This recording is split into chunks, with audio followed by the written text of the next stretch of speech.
On today's PMEA's Take Note podcast, we are talking to the 2025 PMEA Outstanding Superintendents.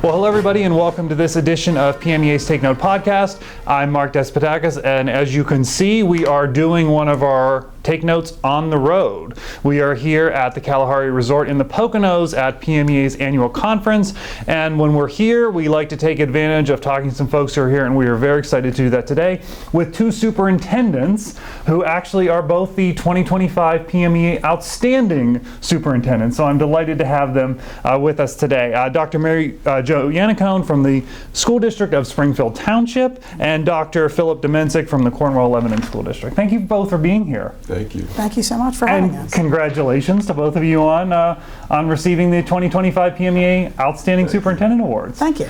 So we're going to hear about what that means, and I think we'll show people why you are the Outstanding Superintendent, certainly when it comes to music education. So let's just start with kind of an overview. Curious to hear about your districts and the students you serve. If you want to start, tell us about your district. Sure.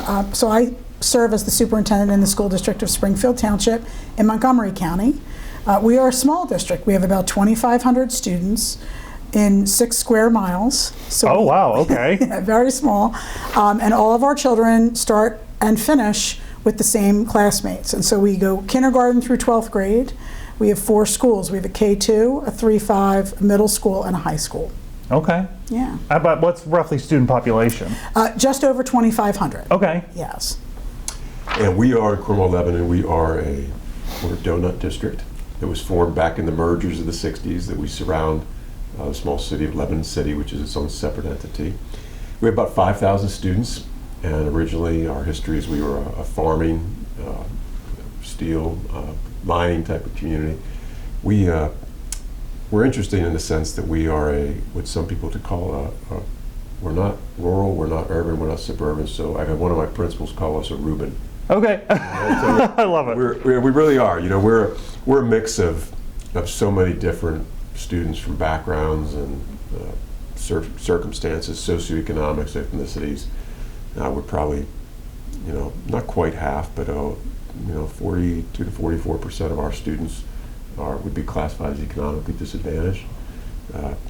We have a high school of 1,700 students, 1,200 in the middle school of 6 to 8, and 4 K-5 elementary schools that are pretty large elementary schools, ranging from 450 to over 600 students. So we're sort of at the peak of our enrollment right now, but we're a community where music has always been valued.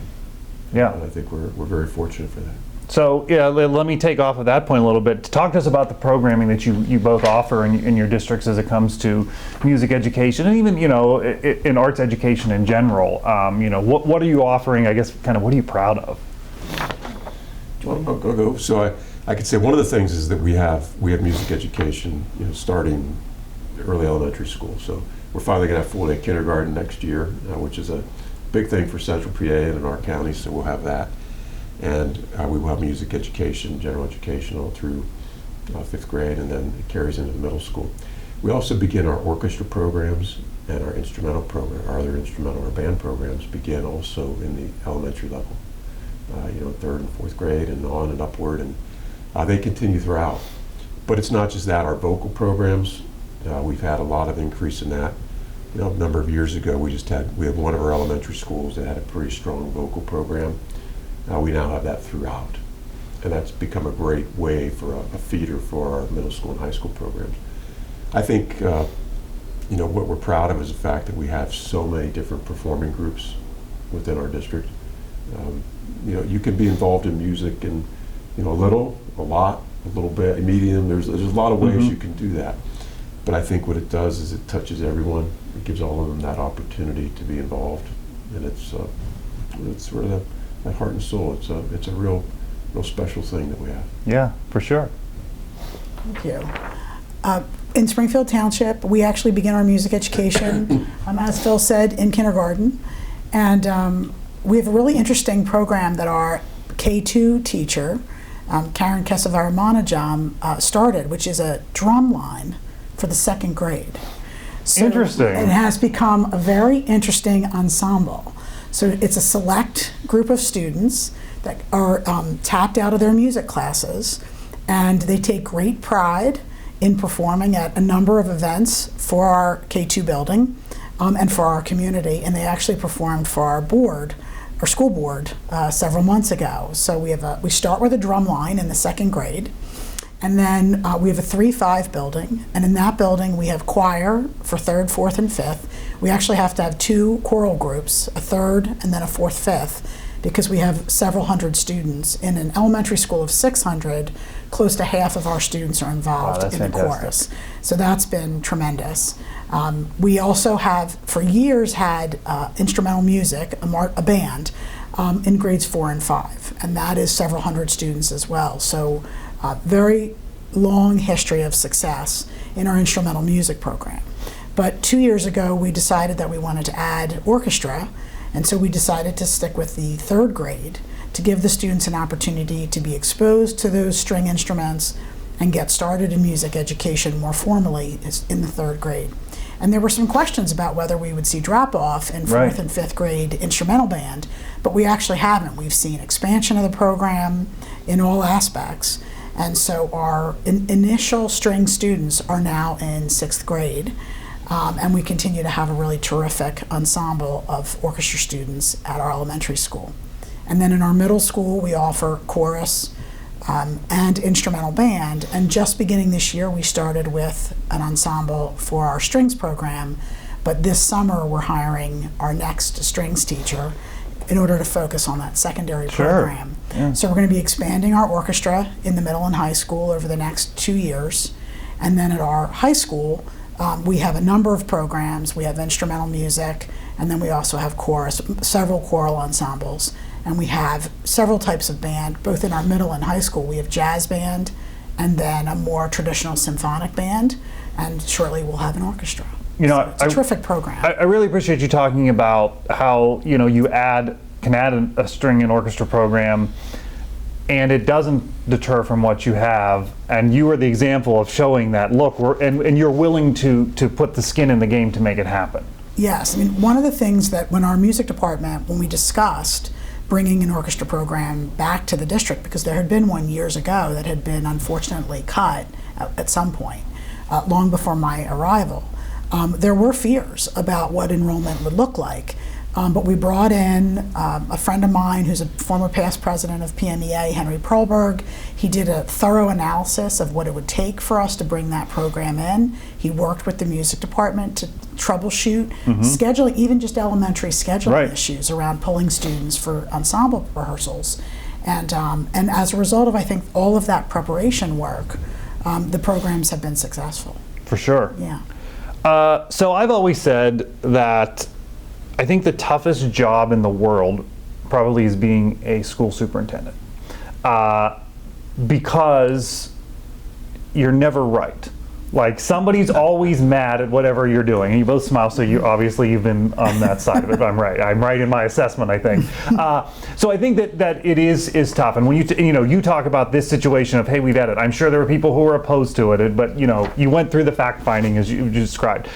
But no matter what you do, in music, art, whatever, somebody's gonna be mad at you for something, no matter what. And I'm sure there's all kinds of issues in your districts where that happens every day. So, I'm curious then, as you look through that lens of everything that you have to go through and everything that you have to do in your role as a superintendent, where then do you see your roles as supporting music and arts education in your schools, in the bigger picture of everything else that you're doing? It's in many ways, I have to say, music sells itself in a lot of ways. And I look at, not only what we have at our elementary, but at our middle school and our high school with just so many performing groups. Thrilled to have our high school come here today. Yes. To perform. And also to opportunities that we give them even in the community. We have things like a Veterans Day breakfast that we do in our choral groups, our instrumental groups perform. We have a senior citizen breakfast that we do that has 350, 400 of our seniors in our community that come out for breakfast for a performance around Christmas and the holiday season. All those kind of opportunities. We have a groundbreaking for building. We have them perform. I think when you showcase what is happening, I think it makes it very easy to support it. And I think that's something that we've done certainly under my tenure, but we've tried to expand that, but we do that in so many ways to celebrate that. Recognizing our students at board meetings for their accomplishments, for whatever awards they're receiving within PMEA at the regional or the state level, and just celebrating those achievements. I think that's a big part of it, because I think you tell that story of why this is important. And I think that's sort of been a secret to our success for many, many years in Cornwall-Lebanon. I appreciate you talking about the community piece, because community is part of school. Not only are they're taxpayers and they're funding it, but that's part of a pride of a community. And as you talk about, that's what's in my head. Well, you have to remember, in an average district, you have 80%, perhaps more, of your residents don't have children in school. So what's the value in school? What's the value in this program, other than I get my bill every year? Right. But I think when you show people that there is a value to this, when they come and they come to a game and they see our not only our athletic teams, but they see our band out there, 125 plus. We have a lot of kids that have just tremendous performances, and all the work that goes into their performance. Wow, that's a really impressive thing, and I think that's where you can build that support. And it's a great opportunity for kids and for our staff to be celebrated by allowing those opportunities. So I think we've always had that kind of support. We try to, but I don't think you can take it for granted. I think you have to always make sure that you sustain that. And I think a big part of that is giving these opportunities, whether it be your jazz band, wind ensembles, all the different groups that we have, the different vocal groups that we have at performing. Whenever there's an opportunity to have them perform, we're going to have a Lebanon 250th celebration coming up. There's planning for that across the country. So immediately it was, with our music directors and incorporating some of the other ones across the county, how can we get our groups out to be part of this? How can we get our bands out? How can we get our choral groups out to be part of this celebration? I think that's a great way to tell the story. Great takeaway. That great takeaway for other superintendents, but also for music educators, reminding that is so important. Tell the story. Tell the story. I love that. And I have to say too, in a district of 2,500 to have an orchestra program, that's you see in a lot of smaller districts where that's a struggle, because it's hard to justify the numbers in a lot of cases, especially districts that are smaller. But that's impressive. So it's great to see. Yeah. I have to, echo what Phil, one of the earliest things that you said, which is music sells itself. Yeah. I feel like our community was eager for us to expand the music program. The challenges, of course, are financial, and can you make it work? And one of the things that we were gifted with very early on was not only the commitment of our school board, and we had several former musicians, childhood musicians in that group. So knowing that people have had that exposure to music, they've had wonderful experiences, and they want to make sure that that happens for our children.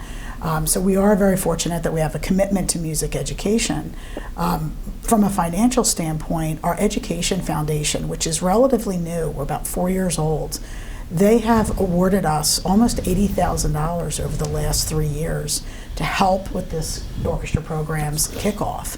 And that's made a difference in making it accessible for all students, and creating, some of those bass programs that we need. That's no pun intended. But they've purchased basses and cellos and violins and viola for students who really couldn't have afforded it. And so we're really grateful to that Education Foundation and to our school board, because they've been so supportive. And then again, I have to compliment our music department, because in a lot of music departments, you have this idea, and in many departments, that they have their niche, right? They are the choral director, or they are the band director, or they love jazz, or they love a wind ensemble, but they are nervous about the push and pull in a small district of, you only have so many students, how can we possibly make this work? But they have worked so hard to make sure that students have access across all the ensembles. And it's really made a difference for us. So I'm grateful to all of those groups, to our teachers, to our school board, and to our education foundation, who've really made it possible. You bring up a great point about the education foundations. We've had a Falcon Foundation a number of years. It's had a lot of support for our music, as well as our music aids, which does a tremendous amount of fundraising. But it's also, too, I was thinking about the all that investment that it takes for that music program up front. And I know what we've tried to do. I remember doing this years ago when I was a principal in the same district, saying, look, okay, when your music department comes, they got a whole list of things that we need to get. We need this, we need to replace this. Okay, can't do this all this year, but let's come up with a plan, and we can do this one step at a time. Right. You know, I can't get you 3 new pianos. I can't get you, 4 new cellos this year. But guess what? I can get you 1 or a couple a year, and we're going to get there. And that's how I think you build it and you sustain it. And then it becomes, from a budgetary perspective, you make it. It's just part of your process. You know, you're going to have a regular replacement cycle, and you're going to have to add to it and build that capacity. Yeah, so let me just pull 3 takeaways from this part of it. So the foundation piece goes back to the community part. You know, that's obviously you're doing something right in your districts that a foundation says we have buy-in and we can get community support. You talk about the role of an entire department coming together, and that is not something you see everywhere that are willing to work together, as you kind of emphasize. But let me pick up on your point on this plan, okay, of a financial plan. That I think is very much overlooked by a lot of music educators, because they go in with a wish list and say, well, come on, you can come up with $200,000 for us, right? But if you go in and say, I have a plan, and there are groups out there, I know some manufacturers have created some templates with some spreadsheets to help. Just as advice for folks, the Music Achievement Council, which is a nonprofit that works with the industry trade association, a lot of manufacturers, has also come up with a template to say this is how you adequately plan, so that you don't walk in and say that, but you've done your homework. So I really appreciate you emphasizing that point, because I think a lot of teachers might not think about that. I've always said, when you're asking, my world is asking politicians for things.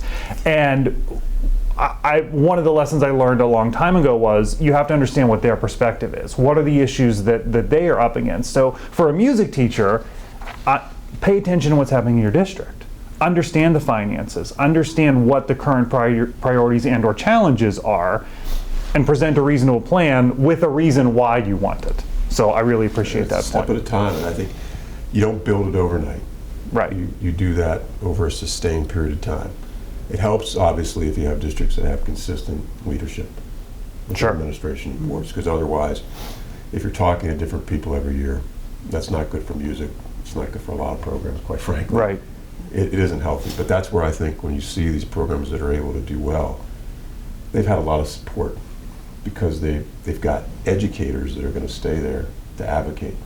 And they're going to be the people that are going to promote the programs. They're the people that are invested. They're the people that are passionate about it. And I think that's what we want to see, superintendents. You want people that are passionate about it. You want people that are going to advocate for it, because you're never going to be offended that somebody comes in and advocates. You want them to. Because if somebody doesn't have that passion for what they're doing, why are you doing that? Right, exactly. Do that. Come in, make it, fight for this, make a great argument, give me a plan. That's what you want to see. And that's when you have that, those are things you want to support.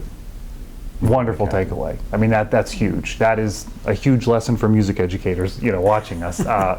It's okay to be an advocate and have that passion. So kind of along those lines, right? Like, you two are the cream of the crop when it comes to superintendents, because like this 15 minutes we've talked, you get it. Like, you understand, and I can tell you understand the value of what you mentioned. Athletics, that does things for kids. Sports, music, art, math, English, literature, they all do things for kids. So I can sense you have that value of we need to do things for all students and meet them where they are, I guess, in some ways. There are some superintendents out there who I would say don't get that.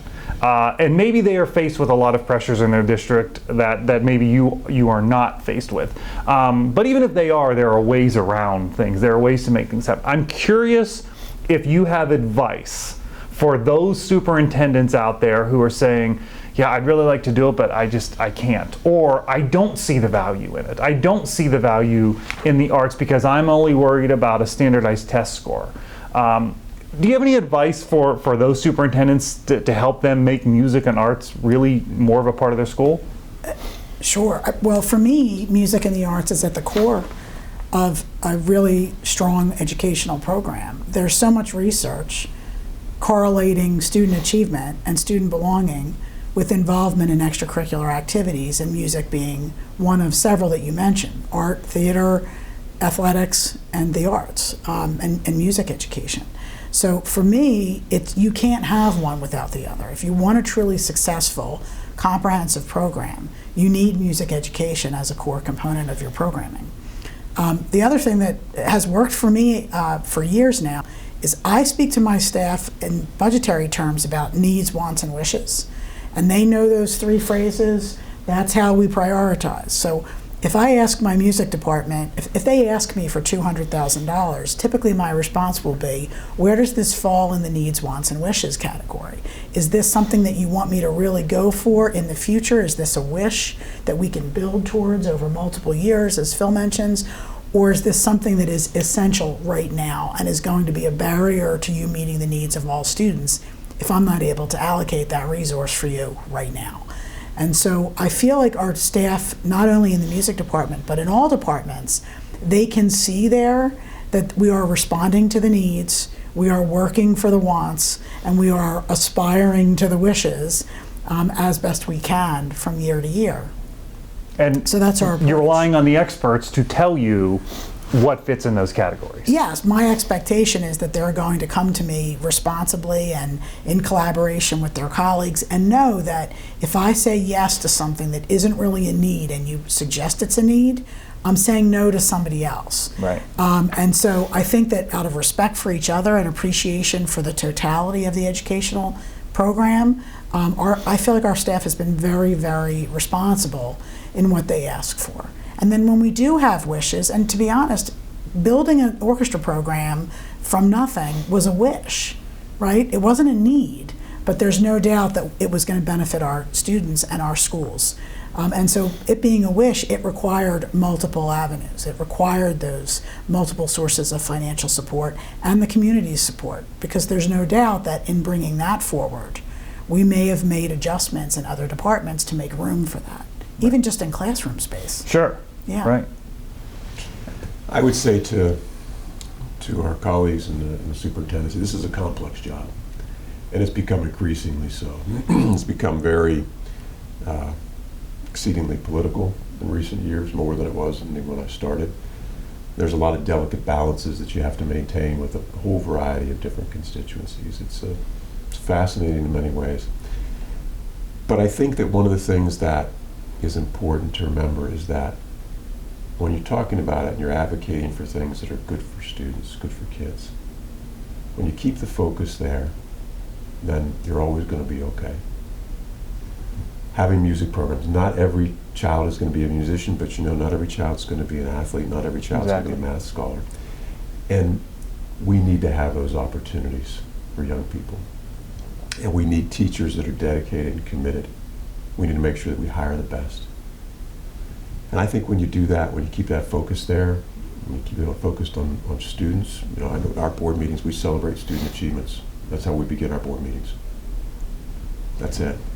We have parents there, and then we celebrate students, and then we go to the business section after the fact. But it's always to remind people, and many of them are music students that we recognize. Mm-hmm. But I think when you keep the focus there, I think it's easy to have those conversations. And having those hard conversations when you have to, about budgets and about programs, and sometimes those are one-on-ones that you have to have. Being willing to, to have those conversations publicly, being able to speak publicly, not being don't be afraid to do it. That's what we're here for. Why are we here? Right. Answer that question. I think that was the question. I think that when I think back in 2020 when schools closed, and the question that I said, that we have to really define. I said this on a live stream to our entire faculty in the summertime. I said, there's always debate about whether we're going to open or not. I said, the question that we're going to answer is whether we're relevant or we're not. And I believe we are. For sure. And I believe that everything that we do is, and I certainly believe that music is. It is very relevant and very integral part of what we do. So I think we've answered that in our districts, and and I hope that our colleagues, can certainly, if they're growing those programs, do so in theirs. Well, it's certainly, I can tell the why you are both here from just this conversation, understanding your commitment to all of your students and to music and arts education. So Phil and MaryJo, congratulations on being the co-winners of the 2025 PMEA Outstanding Superintendent. And thank you for being here and talking with us. I really appreciate it. Thank you very much. Thanks so much. And thank you all for being with us on this edition of PMEA's Take Note podcast. We want to thank our sponsor, the Grove City College Department of Music. We will see you next time.